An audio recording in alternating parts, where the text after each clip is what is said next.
Hello, everyone, and welcome to this Tuesday, May 1st, 2018 edition. Hey, I've got a great show that I did over the weekend. It is up there on my Patreon. It's called The Hidden Occult Secret Behind April 30th and May 1st, aka Beltane. If you want to listen to it, it is only available on Patreon for the VIP patrons of $25 or more, but you still can get that show. So do that and find out why this day is very significant to the occult world. And there's a powerful prayer on there as well. Well, listen, I want to jump right into the program. We have a lot to cover. I can't wait to introduce my guest. His dad is a very longtime good friend of the show. It is Tom Horn's son, Joe Horn. I can't wait to get into his book, Timebomb. So excited to have him on. Joe Horn, welcome to the program. So good to have you on, sir. Thank you, Sheila. I'm glad to be here. Okay, I'm just going to give a little spoiler alert. He sounds exactly like his dad. Oh, my goodness. Where I want to start is talk about what led up to you writing this book called Timebomb. So that's kind of a long story. We'll try to collapse it for your listeners. But before I do that, I want to thank you, Sheila, for all of the hard work that you put into producing your program.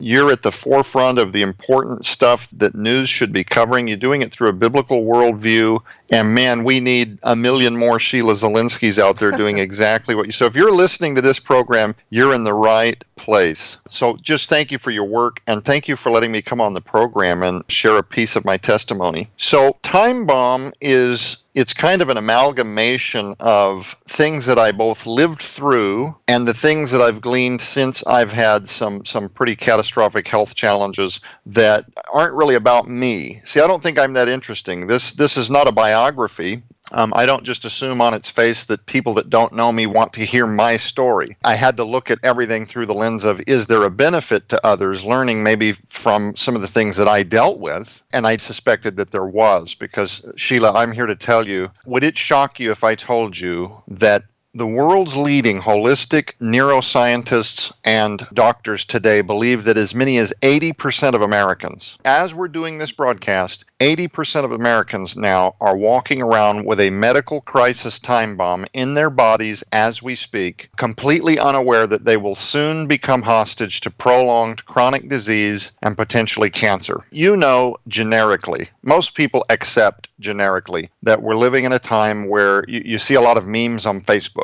where people will link a certain disease within a child demographic to what they're blaming a vaccine for, or some kind of a cancer, and they'll blame a food group for it. And a lot of people, I hearken it back. You remember the movie The Matrix? Yep. Absolutely. I use this analogy because a lot of folks will get it right away. Do you remember the scene where Neo, at the very front of the first movie, he's trapped in the Matrix and he knows that something just isn't quite right, but he can't quite put his finger on it? I do. Remember that scene? And then Trinity calls him on the phone for the first time and she's telling him, you know that something is wrong. It's all around you. What is the Matrix? It's all around you. Well, most people, that's their relationship to food, to chemicals, to household cleaning detergents, vaccines. They have questions, they're not sure.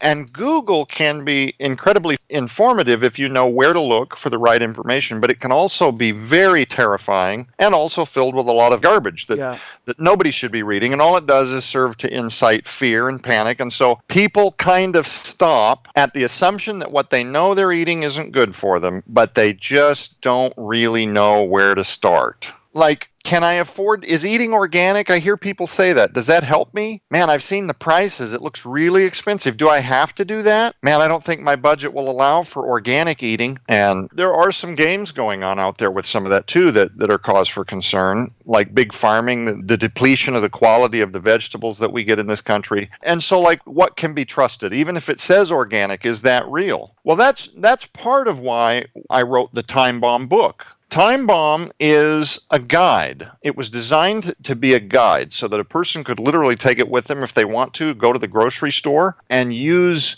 the section on the label game as a navigational tool to kind of help them read beyond the smokescreen so that they know when they're shopping what is safe. Are there things at least safer than what I've been buying? And can I afford to do this? And should I do this? And so that's part of it. But why suddenly this chapter of my life? do I write the book Timebomb. It wasn't just built on an innate curiosity about the foods we eat. It was the damage that I was doing to my body that for me became unsustainable. And this is where the 80 percentile of Americans land, Sheila. You know that as well as I do, and I started this earlier, generically, we're at a place in this country in particular where a lot of people would tell you that disease is on the rise. Children more and more are being diagnosed with diabetes at ages where it doesn't make any sense. Yeah. Being medicated for things like hyperthyroidism, autoimmune disease through the sky in younger and younger and younger people. If you look at mice that are studied in laboratories, they've done genetically modified food tests where mice are presented with genetically modified corn or completely organic corn. And when presented with an option, mice every single time will choose the holistic, organic, non-GMO corn. Every time. They look identical. What do the mice know that we don't know? What do they sense that we don't sense, right? But you put, the same option in front of a human being, we'll just eat whatever's there. We butter it up, salt it up, we eat it. Animals instinctively avoid this stuff. Well, Joe, I got to tell you this quick story because this is a true story. I'm just going to throw it in there. Real quick story. We had a kind of an anthill in front of our house, and my middle son was walking on the sidewalk to school, and he accidentally dropped his sucker, and the ants, they went completely around this lollipop. So anyway, we just tried to put a few different foods on there to see. Well, it turns out the one food that these ants avoided like the plague, the one common ingredient was aspartame. Isn't my that goodness. unbelievable? Now, I'm not saying it's a Harvard study or anything. Just interesting observation. That's a fact. Well, there you go. You're helping me with my point. Thank you for that. They're avoiding the excitotoxins we have not yet talked about. And only under threat of starvation do the mice choose to finally, only under threat of starvation and death, do they finally cave and eat the genetically modified corn. These mice then go on to procreate. They create a new lineage. This is their offspring. And a lot of the genetically modified deteriorative damage does not surface visibly or trackably in the very next offspring. But when those mice are fed purely genetically modified corn, their lineage now, talking 3 generations now, begin to show all kinds of infertility, kidney disease, much, much shorter lifespans. There's a huge spike in blindness. Wow. So when you parallel that and you realize, okay, we as a human being could study, multiple lineages of mice because they procreate, live, and die so quick. But could we be seeing some of this in terms of what humanity is experiencing, only it's playing out much slower? So here we go. Our great-grandparents, they lived more agrarian lives. They farmed. They got up. I remember my grandmother. This was nothing. Her and my grandpa, Charlie, they always had a garden going in the backyard. My granny, who lives in Falls City, Oregon, she still gardens and cans food. Yeah. You go out to her pantry and she's got, talk about long-term storage food. She could eat forever based on the stuff she's made and canned herself. But today, our kids, they don't have these skills. No. They don't have this familiarity. They wouldn't know the first thing about canning or how to garden. And so not to get into that, but the point is we've kind of moved away from agrarian society. We're eating lots and lots of processed foods. We live these sedentary lifestyles behind computers, behind vehicles. We don't get enough vitamin D. Everything in the environment, almost, Sheila, is attacking what it means to be a human being. It's the stuff that you run your coffee through every morning when you drink a K-cup. It's the household cleaning products that get under your skin and absorbed into the bloodstream that then survive for weeks on end trying to find a place to create damage to the kidneys. It's the stuff that we freshen the air with, the aerosol stuff, the chemicals that get absorbed into the lungs, enter the bloodstream, survive for weeks on end looking for a place to create damage. Okay, I get it. Commercial cereals, they're probably not good.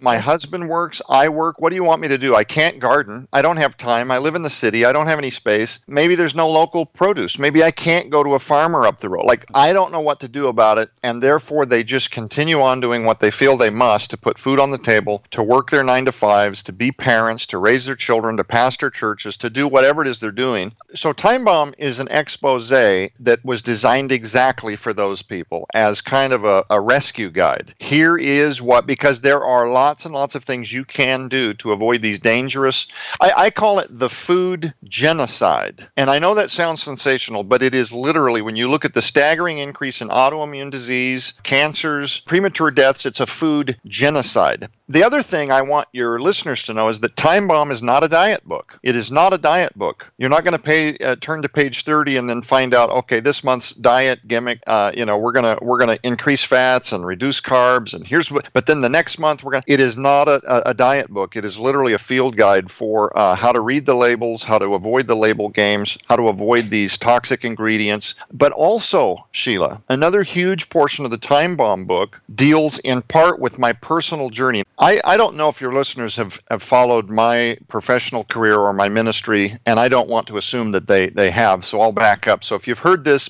please be patient. I have to assume that maybe there are listeners that don't know this. I'm middle-aged now. When I was in my early 20s, I started to develop all kinds of symptoms. I started finding all of a sudden that coming out of my teens, I didn't feel youthful anymore. I thought this was just aging, but then it got bizarre and way, way, way more painful. I developed what would be diagnosed over and over and over again and treated with antibiotics over and over and over again. Things like prostatitis, chronic prostatitis. I remember by the time I was in my late 20s, they had put me on Cipromax for 90 days, and I just took it blindly. Now, the people that know what Cipromax is just cringed. It's a very powerful antibiotic. What I didn't know, Sheila, was that as I was doing this constant overexposure to antibiotics, I was destroying in my body what is called your gut flora. You can't often kill the negative bacteria without taking the good bacteria in your body that you need to be able to break and digest food. Does that make sense? Absolutely. So in your gut tube, from the time that you swallow food, there's the lining in your gut. You actually need a certain amount of healthy bacteria in order to break food particles down so that then your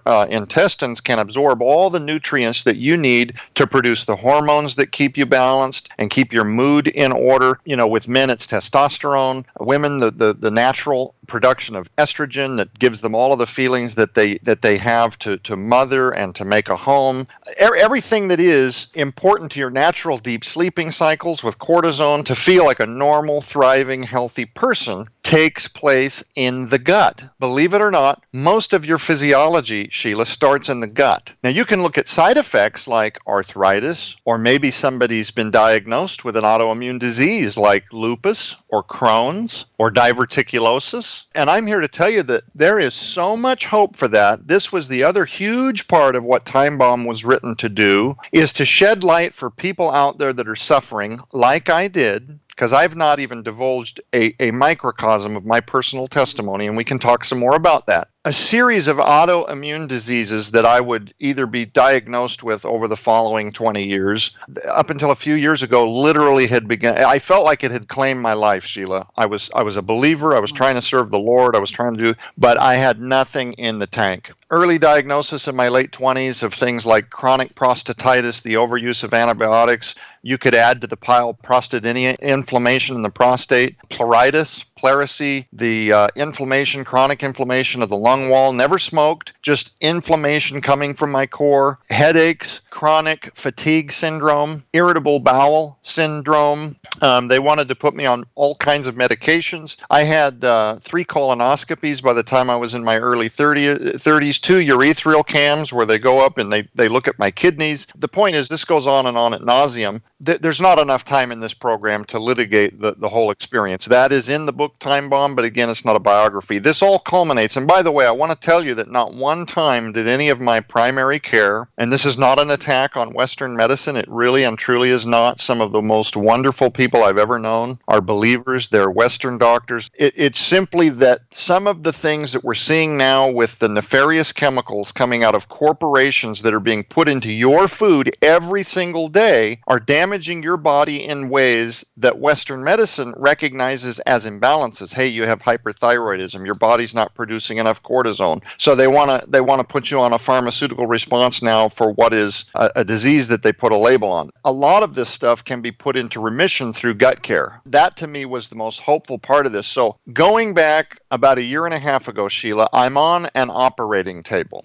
and I talk about this in the book. I'd been told for years, and part of the title, Time time bomb was the way I viewed this disease that I finally got diagnosed with called diverticulosis. And if you're not familiar with that, these are weak spots in your large intestine. Think of like a balloon when it sits around for a couple of days and it deflates. You know how it kind of gets those weak spots, those little protrusions? And what happens is it creates a place where bacteria can get in the large intestine and just hide out. That bacteria can become infected, and then it's chronic, and then you have to have, antibiotics. It starts to spread through the intestines. You don't know this is happening until suddenly you're experiencing hot fevers, lots of pain in the large intestine, your guts hurt generally, and you end up in the ER. I was told by a specialist that did my second colonoscopy, you have diverticulosis. And I remember sitting there and I didn't know what that word meant, and it really, really scared me. I mean, it just did. What does that mean? I didn't know that it's a deformity in the large intestine. I was told, however, this can be hereditary. It can be genetic. We don't really know why it happens. A lot of people have it. Take fiber. Nobody ever told me one time anything to do with diet. This includes the whole 20-year run. Not any of this other stuff. Never one time did anybody ever tell me, take a look at natural medicine, take a look at diet. So I end up on an operating table in a situation where I was told leading up to this moment, usually by the time people have their third infection in the large intestine because of diverticulitis, which is the infection that comes around from diverticulosis, by the time they get to the third infection, it's probably time to remove that portion of the colon because it becomes chronic. And if you don't, I was warned, if you don't, you will have continual infections, and what's going to happen is one of those infections is going to burst the large intestine, and now you're going to be in the emergency room with whatever doctor is there available at that moment in the middle of the night, maybe in the middle of the morning, whatever, to do an emergency colon resection surgery, and that can be fatal. And again, nobody ever said a word about diet. So what finally ended up happening, Sheila, was I came face to face with what I understood to be my third infection. I was at the ER, it was in the middle of the night, and they did another CT scan and determined, yes, indeed, it is your diverticulitis, it is back. They put me on antibiotics, but this time, unlike historically, the infection felt like it wasn't going away. Usually within a week, you start to get able to walk around again, you start feeling like you're alive again. This time, that did not happen. And I went back to my primary care doctor and I said, I don't know what's going on. I've been on antibiotics now, Cipromax again, for another 2 weeks, and it's not going away. And I'm starting to sweat bullets. This is that time bomb. Oh my goodness! If this is the one where it's going to burst my colon, I'm going to end up dead in the middle of the night. And just a lot of just trusting the Lord, but doing it with a degree of shortness of breath at times. I'm just being real with your listeners. Yeah. We walk in faith, but when somebody's told you and you've been conditioned to believe that you could die suddenly because of this thing that you've been dealing with, I'm not going to lie and say that I was completely beyond some of the human emotions that go along with an experience like that. So I kept going back to the specialist, and they said, okay, well, let's do some more antibiotics because this time we got to really knock this thing out. So they put me on another 2 weeks. I ended up on antibiotics now for about a month. I'm wrecking my guts. I have no ability to digest food at all because the fundamental way that you do that is absolutely not with round after round of antibiotic. So I go back in. Joe, it's time. My surgeon was a very nice man, but he said, Joe, he said it just like this. He said, you're not the worst case of diverticulitis I've ever seen, but you are the reason we invented this surgery. And so I said, honey, that's it. I don't know. We got to do it. So there are risks, and that was what had me. That was what was driving this need to just adhere to what I was being told. This is a very long story. Let me get to the punchline. I finally agreed to the surgery. I go through the process. The recovery was unbelievably more challenging than I suspected that it was. I remember telling my surgeon, he's telling me it's going to be a couple of months before I feel normal. Now, I'm telling you, man, I had no idea what I was in for. But here was the irony. So I'm still under anesthesia. The surgeon walks out and he tells my wife there was no infection. Oh. What I now realize was that I had destroyed my gut and I was living now with what is known to the holistic natural medicine community as leaky gut syndrome. And no matter how much, we need to talk about that, because that is behind what is driving this 80% of the Americans listening to this program. And I do not want to incite fear, because Timebomb is a very, very hopeful expose. My goal here is to try to shed light and bring hope to people that these are things that can be reversed through diet, supplementation, and the proper use of exercise and lifestyle change. Things that you can't imagine can be reversed. Things that we've been indoctrinated, as I once was, to believe these are things we have to accept. This is the way my life is going to look now. They've told me I've got XYZ. Let me give you an example, Sheila. Did you know that the thyroid alone governs more than 58 what traditional Western medicine regards as incurable chronic disease or autoimmune disease? The thyroid alone, more than 58 brands of that. If you see, like some of the doctors that I've dealt with from the natural community, holistic doctors, they think completely differently. They actually support the body's ability to, through the use, by the way, of the herbs of the land that God has given us, this is biblical, to use to help support the very organs that are out of balance, so that they can be persuaded to come back into balance and begin to produce the hormones properly once again. And the diseases that would previously get a label and a pharmaceutical intervention go away. Does this make sense? Yeah. So as I come out of this surgery, imagine when my pain lingered, after about 4 months, I started to kind of panic again, Sheila. Honest to God, I thought I had colon cancer. I really did. I was telling my wife, I said, there's no way you have pain like this and nothing's there. There's just no way. So we scheduled another colonoscopy. I went in, Joe, we don't know what to tell you. It's clean as a whistle. And all the while, too, Sheila, this pain went on with just severe fatigue. I mean, like, I'm dying fatigue. Like, I remember having these moments where I'd stand up and I'd try to take my kids to the park, and from the car to the park bench, and I'm almost blacking out, just like, Lord, what is going on in my body level fatigue? Well, but that's just it. As a Christian, because, we're heard, if you have faith, you can be healed. But what's going on in your life? We have those Job friends. Can you think of anything, Job?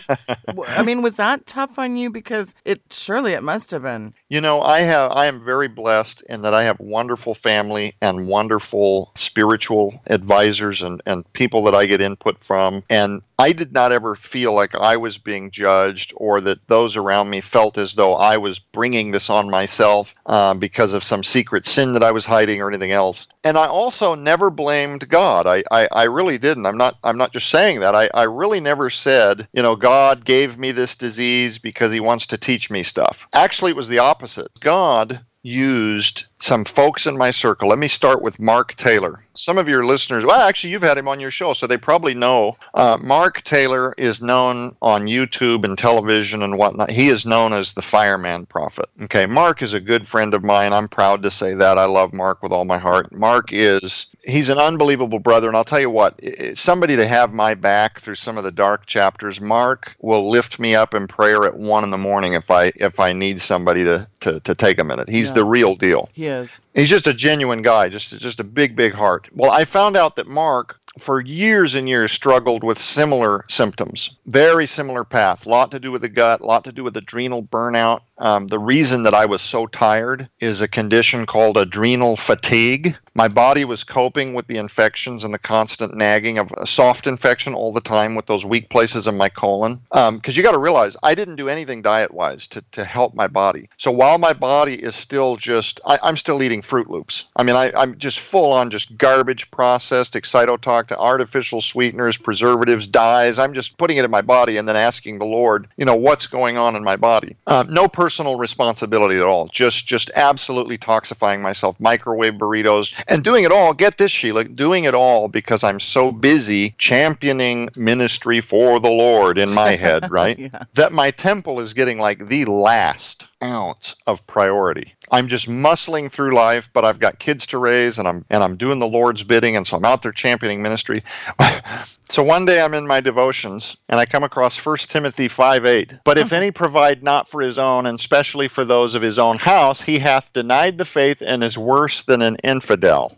Oh. And that hit me right in the chest. It was like, you know what? If we don't take care of our temples, we are just not going to be able to keep this race up for the long haul. We're just not going to be able to finish our race strong. We live in a society where we've been indoctrinated to believe that, first of all, most disease is incurable or it's something you have to manage through pharmaceuticals, and the idea of reversing it is often scoffed at. Secondly, that we are to farm out our healthcare decisions to a professional that just tells us what kind of medication we're going to stick down our throats because they're the experts and they know our bodies better than we do. And then finally, we just assume if it's in a grocery store that it's safe and that some agent of the government is in all of their benevolence regulating food and keeping us safe. It's the FDA, or it's these supermarkets, these big box stores. They wouldn't want to get sued if people got sick and whatnot. So Mark tells me, I'm telling him all of these things I've been struggling with. I come out of my surgery, Mark, I don't know what to do. My symptoms have gotten worse. Imagine allowing them to take half of your colon, Sheila, and you're only doing it because you think it's going to be a new lease on life for you, and then you find out that your symptoms are getting worse. The reason I brought Mark Taylor up is because I'm telling him all of this. And he's sharing with me his journey, all of this illness that he had been through. And he says, Joe,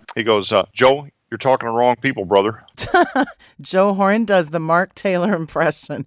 Ooh, very good. He's like, you need to talk to a holistic doctor, man. They'll straighten you out straight away. It was not until I chose to go natural medicine route that I found lasting and real incremental healing. And here is the point, Sheila. Mark was absolutely right. He, too, found lasting and wonderful improvement to his life. He went the natural route, the use of natural supplementation to promote healing in the body. After I realized that none of the surgeries, none of the drugs, none of the pharmaceuticals, none of that was ever going to heal what was wrong with my body, I still needed an explanation. And I went to a resource. After I had kind of a bad experience with my first holistic doctor, I went all the way around this resource back to my chiropractor. He hears me over talking with my wife one day. He overhears me talking with her about this, and he asks me about it, and we start talking, and I find out my jaw hits the floor. This man, Dr. Joshua Vance, he's been through this with other patients.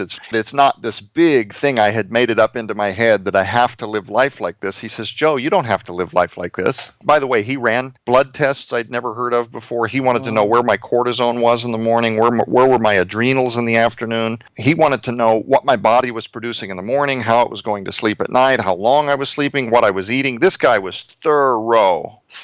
Not this quick little 7-minute, doctor visit. He wanted to know everything. And believe it or not, through your saliva glands, they can tell how much cortisone and adrenal hormone and use your body is producing and utilizing throughout the day at different times of the day. Wow. And so they can tell you at what stage. There's 4 stages of adrenal fatigue. After stage 3, it becomes adrenal burnout. It starts out with slight fatigue. I'm tired. You just need one good Saturday to sleep in. Your body starts coming back. That's stage 1. Stage 2 gets a little more aggressive. By the time you get to stage 3, I was at almost stage 4. Mark Taylor was at stage 4. Stage 4 is hypertension, heart disease. Your heart stops. You can't get out of bed. You may die.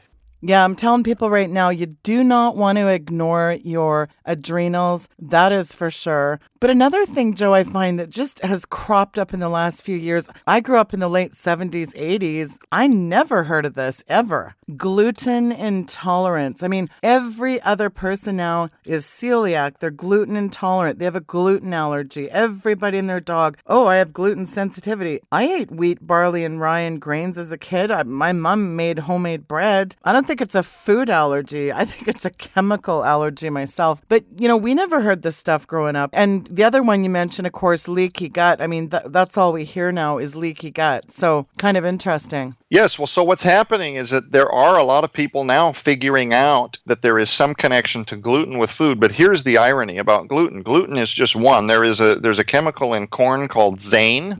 Gluten just happens to be one of the popular ones that people will avoid long enough to feel the improvement after they've purged it from their diet. Have you ever talked to somebody that's off of gluten for about 2 months, and then they tell you, man, I used to eat it all the time, then I got rid of it, and now if I eat it, it makes me sick? Yep. So what happens is when you ingest something constantly, your body does an amazing job. It's one of the God-given functions. Your body takes over in a state of survival. It will actually accommodate a pretty decent degree of being poisoned. and it will use the adrenals to keep you going, hoping that it'll be able to recover. When it starts to lose that battle over exposure after exposure after exposure, artificial dyes, preservatives, pesticides, and vegetables, all of this, over time it begins to lose that battle. And you develop what's called leaky gut syndrome. So while gluten is a really popular food sensitivity, and by the way, everybody has a gluten sensitivity, whether they know it or not. Their body is accommodating it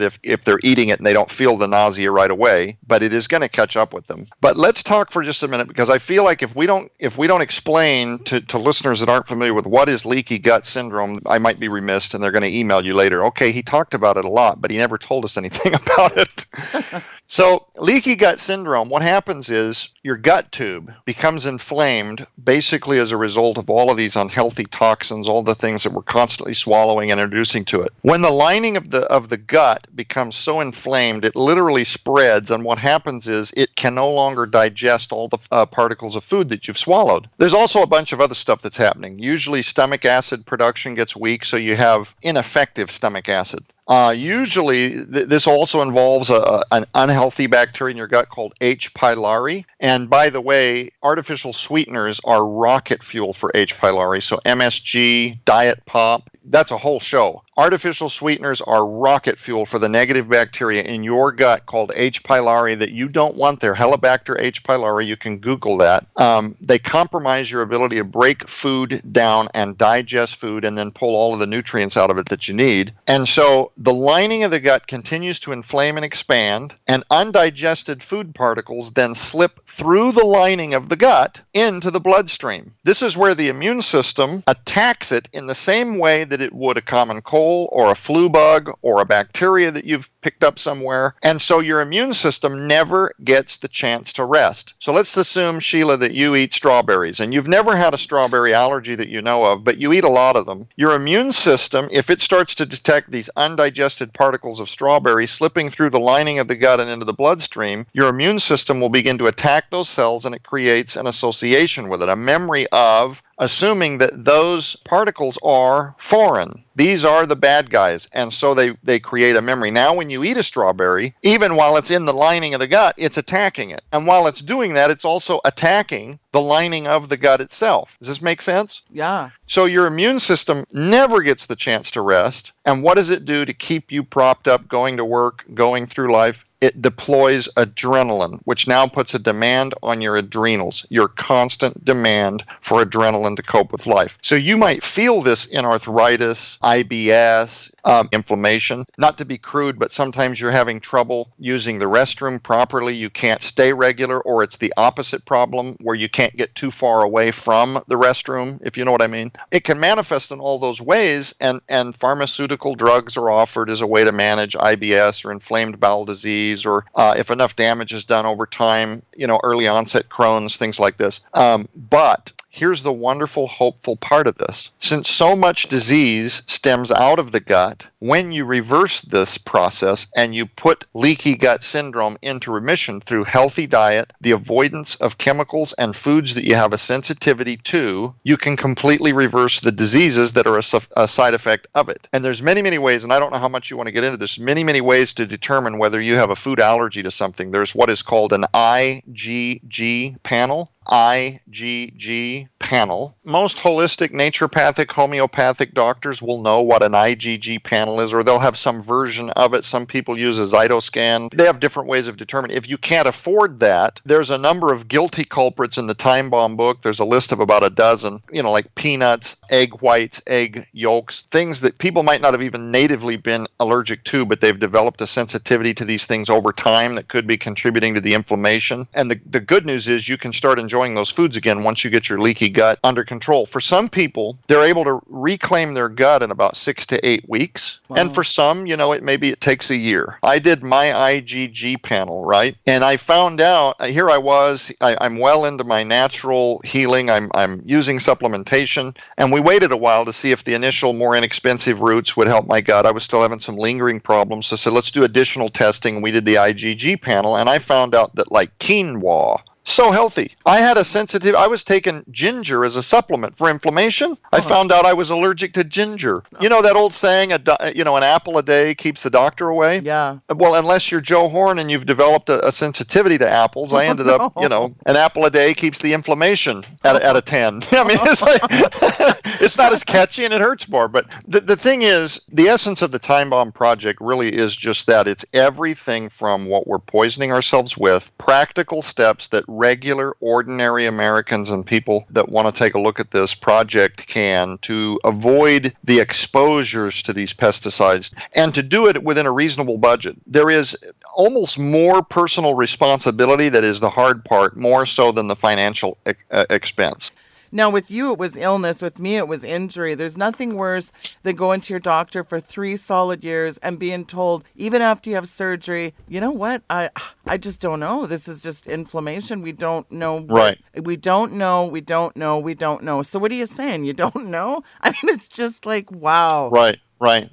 And I did not know until my journey put me there. I did not know, Sheila, as I was healing my gut and hearing all of these experts and their talk about supplements and so forth, and how, I'll give you one example. Dr. Joshua Vance, he has a patient come in. This was one of the stories that he shared with me when I was at my ultimate low to inspire hope. And by the way, Joshua Vance, he's a Christian. He's a wonderful believer. He's a staple body at the church he attends. And he's sharing with me that a 16-year-old girl had come into his practice and his mother was in a panic and she's a mess. She's 16 years old and they're telling her she's going to have a partial colectomy, the removal of half of her large intestine, the colon. And how can this be? She's 16. She just got diagnosed a couple of years ago with Crohn's. It continues to advance. It's getting worse. And he introduces this idea. He said, now hold off on the surgery. Let's at least try a few months with a therapy here. Aloe vera gel. Things like that can provide a lot of healing. Turmeric is a wonderful natural inflammation fighter that can help heal the guts.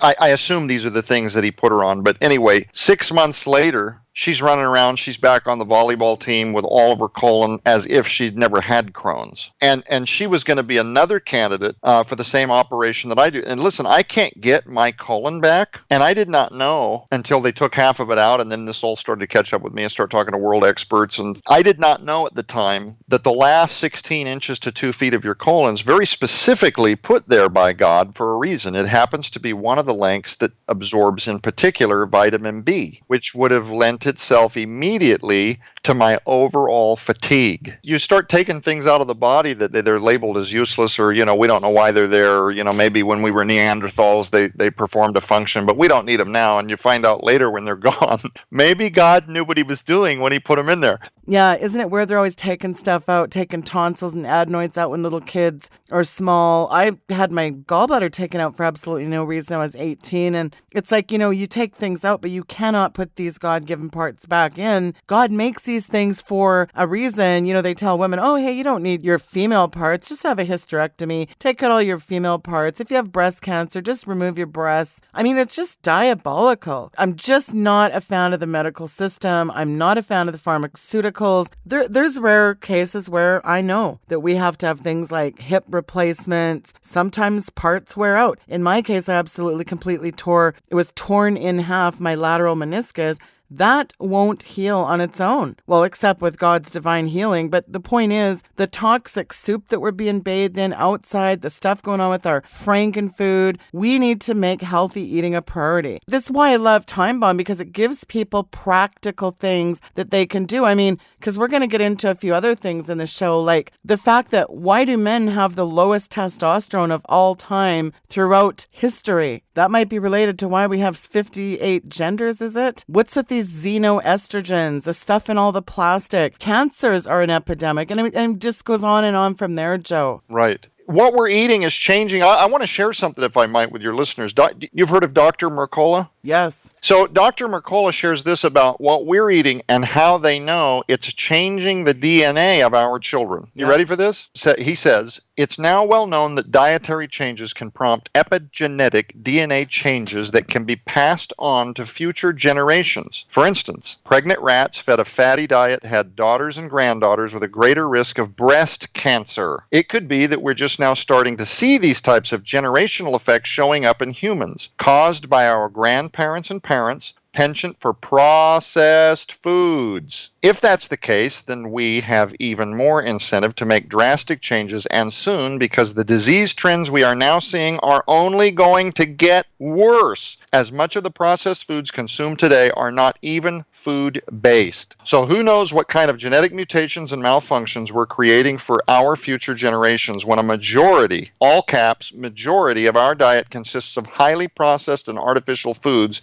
As it stands, 90% of foods Americans purchase every year are processed. But we're seeing it now in our children. So what our generation, Sheila, you and I, what we got away with is not something that we're going to be able to expect from our children. Plus, when you add the fact that the food strains are only getting worse, there's no mystery in this to me at all why so many autoimmune diseases and cancers and stuff are popping up in younger and younger people faster and faster and more violently. But again, the attack on what it is to be a man.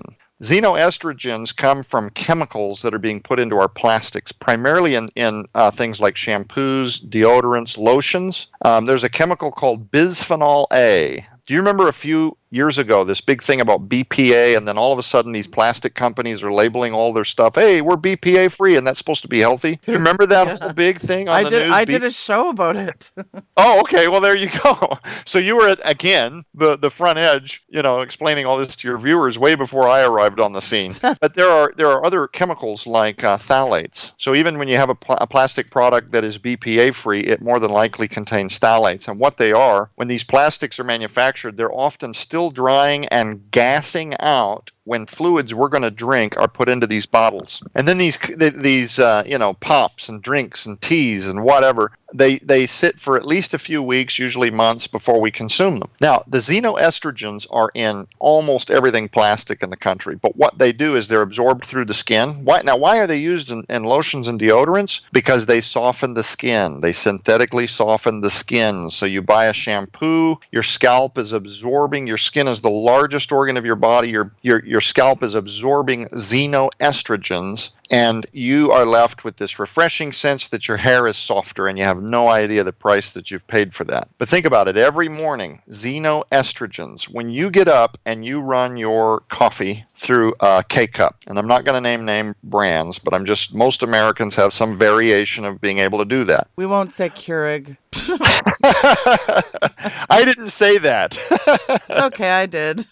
There you go. Hey, but if they're guilty, so are these other companies that copied them. The point is, the lining of that plastic K-cup, xenoestrogens. So most plastic in the country. So and then it's worse when it's heated up, right? So hot water comes pouring through that, and you get your coffee. You're off and running. Here's the deal: there is an epidemic now in this country, Sheila. Men today have testosterone levels only 1/3 of those that our grandfathers did living in their prime. So speaking of when you ditch your Keurig coffee maker or whatever little pods you're using, and then you run down to your local barista or your coffee shop on the corner, and the guy serving you's got a purple scarf on, skinny jeans, and they're handing you your Frappuccino. Now, I don't know where other people live, but I'm going to tell you what, every 21-year-old guy in my community, well, let's just say they're a little light in the loafers, Joe. I just grew up with really manly men, and I'm not used to all these little feminized males running around out there. Not all of them. And it's not just coffee shops, but I'm going to tell you, when it comes to young men, something has changed, Joe. Something stinks in Denmark. You know what? So you're on to something. You're using a little bit of colorful humor to say what I was going to say, though. There is a difference now in what people think of as men today. It's almost like evil. If you're a man and you're confident and you're out there and you see yourself as leading your family and you're the head of your household, there's almost something now that the world wants to view as evil or self-indulgent. But it's worse than that. Yeah. So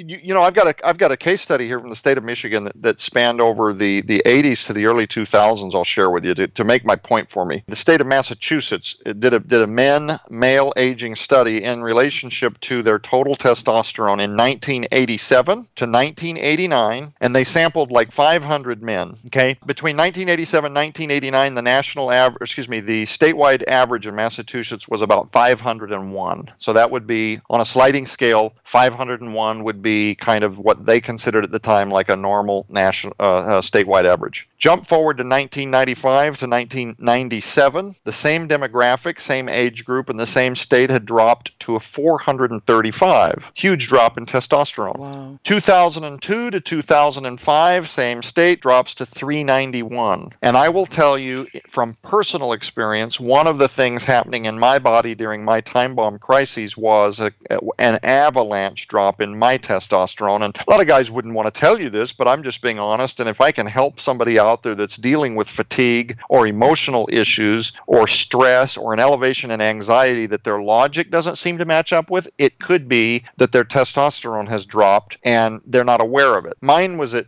219.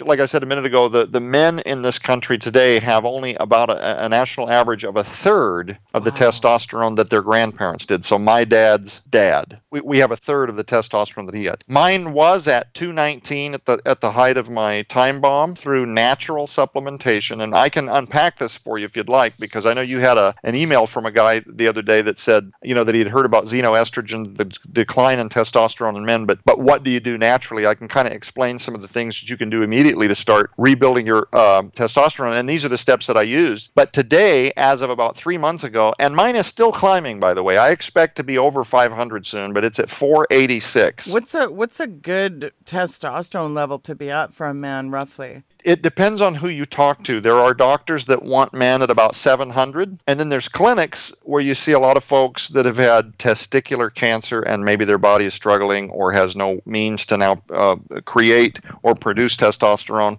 You might talk to a person there that say, they want you at 1600 if you're, in your late 20s, early 30s, that kind of thing. So it depends on who you're talking to. But once it drops, let me just tell you this. You don't want it less than 500. That is the national average right now as it stands. But here's the other side of this, Sheila, is the national average has lowered. What they identify now as normal is lower than it was 20 years ago, is the point. So once it drops below 500, now men, listen to me. What happens to most men is they start experiencing extreme fatigue, mood swings that don't match the logic. And by that I mean you look at your life and most things seem normal to you. Your kids are healthy, your job is not terrible, and you don't know why. You're just angry about something. Or the littlest, tiniest thing, suddenly you're just super anxious, or you're like way stressed out, or even depressed. I cannot tell you, Sheila, how many men I know that secretly, now they've told me this in confidence, so I'm not naming names, but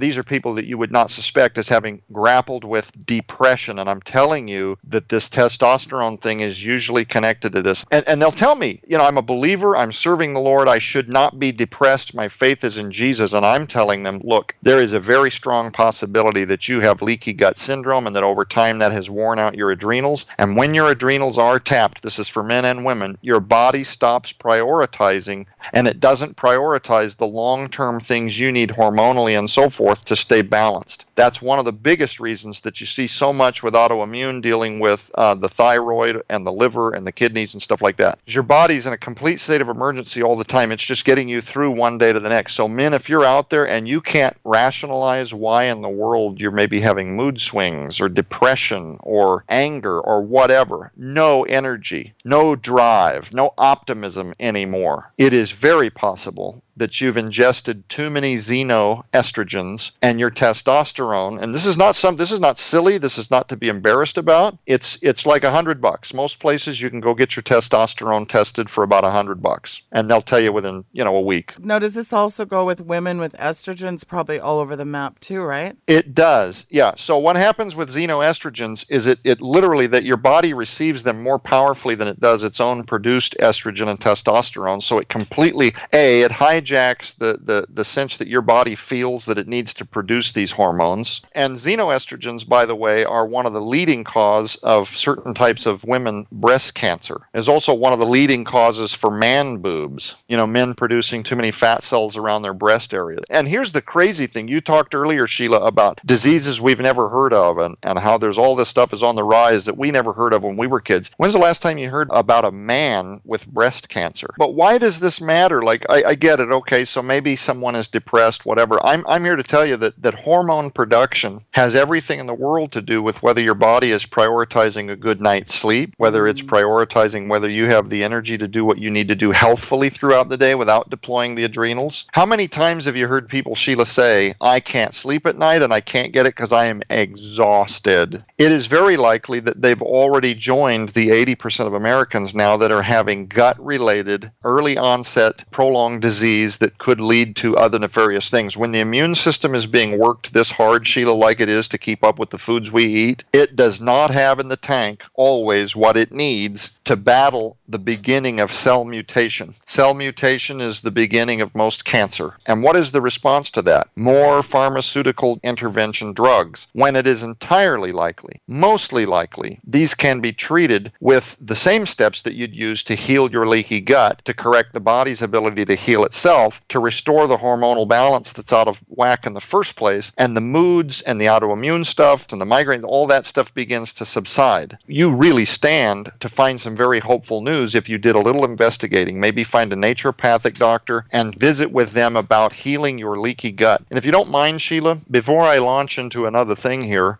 let me share a few examples of how a man, if he's listening to this broadcast, can bring his testosterone up naturally. You can do this naturally. Okay, so first you would want to determine through a simple blood test. Most clinics, most naturopathic doctors, your traditional primary care doctor can tell you where your testosterone is at. It just takes a few minutes, and then a couple of days after they do the blood draw, they'll tell you where you're at. You determine that you're low and you want that number to come up. First of all, you can lose weight and exercise, and you don't want to demand your adrenals. So the exercise should be appropriate to your physical condition and whether you're ill already. So some of that should be common sense, but you may want to get a professional fitness trainer to also kind of look at you and maybe get a clear from your doctor to determine whether you're walking or whether you're running or doing bicycle work or whatever. So I'm just blanket statements, but lose weight and exercise. If you want to look more supplements, vitamin D, and again, I'm not prescribing any listeners, so please don't put any of this stuff in your body before you consult with a doctor. D3 in particular, 3,000 IUs a day can really help boost your body's immune system and begin the production of testosterone. One of the big ones is reduce your stress level. I can't emphasize this. No matter what ails you, whatever it is, try to reduce your stress. One of the really effective ways that I've been able to do this in my life is get some hot tea. I know that sounds kind of goofy. Get some good green tea, some organic green tea, and make a time at the end of maybe every day where you just take time to get into some quiet, just pray and meditate and drink herbal tea.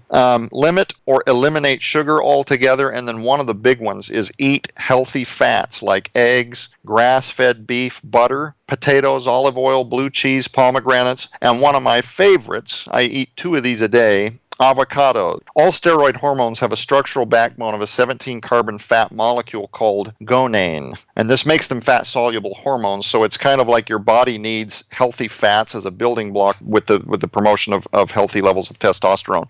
Some of the ingredients to avoid, excitotoxins are also guilty, exposure after exposure over time of things like Lou Gehrig's disease, Alzheimer, and a whole bunch of other diseases that contribute to dementia, and they're in every diet pop. They're in MSG. They're in anything that has artificial sweeteners in it. And Sheila, I'm telling you, artificial sweeteners are in almost everything now. Meat patties, breads, they're being used in almost everything. So you want to avoid MSG. Artificial colors, you can usually identify these on the back of the label pretty simply. They'll say red dye number 5, yellow dye number 7, that kind of thing. A lot of soda pops have this stuff. High fructose corn syrup. That thing is a disaster for the pancreas. It's actually one of the guiltiest things behind belly fat. and heart disease. In high fructose corn syrup, it's in jelly snacks, almost every kind of juice box. Your kid, basically, if it's marketed for a child, it's probably got high fructose corn syrup as one of the biggest and first ingredients. That is a disaster waiting to toxify your child. Get rid of the Scooby snacks, folks.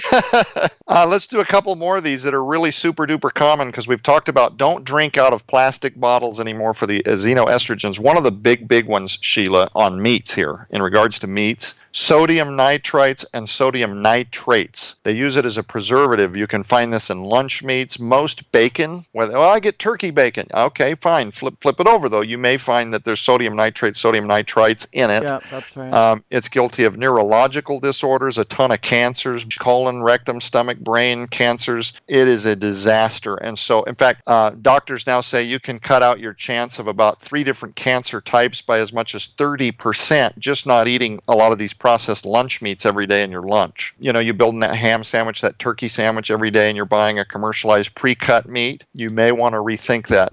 There's all kinds of very easy to understand. Timebomb is not an encyclopedia. It really is written for the regular, ordinary shopper, the soccer mom out there that's too busy to become a scientist, and they just need good input that makes it doable. Absolutely. Oh, there's so many more things we can discuss. But listen, we're running out of time. So, Joe, very quickly, give out how people can get their hands on this incredible book. Folks, you got to get this. Boy, Joe's done a lot of research, and he's really taken a lot of the confusion out of all of this for us. Because I'll tell you what, I don't have time to become a scientist, but let me tell you something. This book it's a game changer. So right now they have an incredible deal because only Tom Horn gives the best deal to our listeners. So Joe, tell folks the incredible deal going on at SkyWatch and how they can get this book. I know it's actually in the warehouse ready to ship. So tell folks where they can get this incredible book, Timebomb. Absolutely. Sheila, thank you. The Timebomb book is available at the SkyWatch TV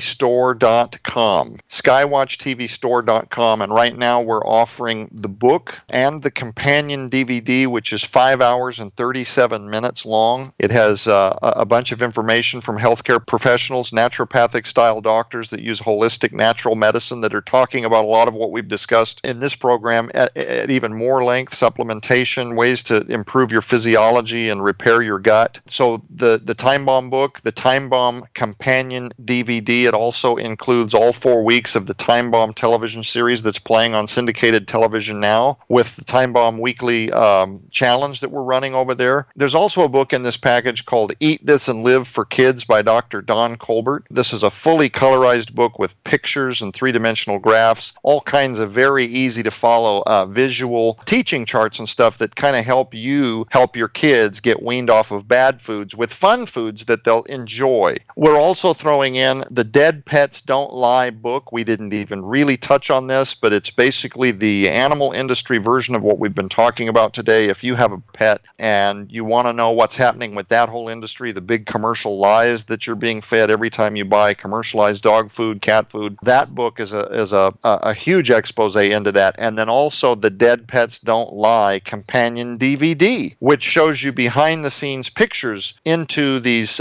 commercialized pet food plants where they've got animals piled high. It's not for the weak of stomach, but we didn't get into this, Sheila, but would it shock you if I told you and your listeners that all across this nation right now in commercial pet food, that euthanized dogs and cats from animal clinics are being recycled into the protein powders that are then sold and used in the commercial pet food? I don't even want to know what's in our food, let alone pet food. Well, the drug that's used to administer the lethal blow, pentobarbital, survives the rendering process, and it ends up in a bunch of these commercial, and I'm not talking about obscure, go to a farm, I'm talking about mainstream pet foods. But anyway, how to avoid that whole game. It's over $140 value. We're offering that at the SkyWatch TV store right now for your donation of only $30. Wow. Leave it to Tom Horn, who, by the way, I got to say, I know a lot of people will laugh because you sound exactly like your dad. You can have fun with that, Joe. I have. when I was a kid in particular. I remember when I met Joe, he said, and you think you were talking to Tom all those times on air. Oh, yes. It made you think, though, didn't it? Yeah, it did give me pause. Well, this book is really a treasure. Thank you so much for coming on the show and laying some of this stuff out. And I hope you come back in the future. Thank you so much for the chance to speak to your audience, Sheila. Thank you. Thanks, Joe. Folks, that was Joe Horn, and the book is Timebomb, and there is a link below. That's right in the description. The Timebomb incredible package is linked there. Make sure that you get a copy of it. Hey, we are out of time tomorrow, and the program is the amazing Gary Wayne. Then Wednesday's Michael Lake, and Thursday, wow, you don't want to miss this one. An LA cop who was head of a rogue police gang. This guy was shot. He was busted for 10 kilos of cocaine. He went to jail, was supposed to go to jail for 20 years in federal prison, ended up doing 16. He's got a very powerful story and a very powerful testimony. Check that out. That is Thursday of this week. And Friday, we have a very special guest. We got a great lineup this week. Make sure that you are subscribed to my YouTube channel, and make sure you are one of my patrons so that you can listen to all the shows. Thank you so much for tuning into the program. Good night and God bless.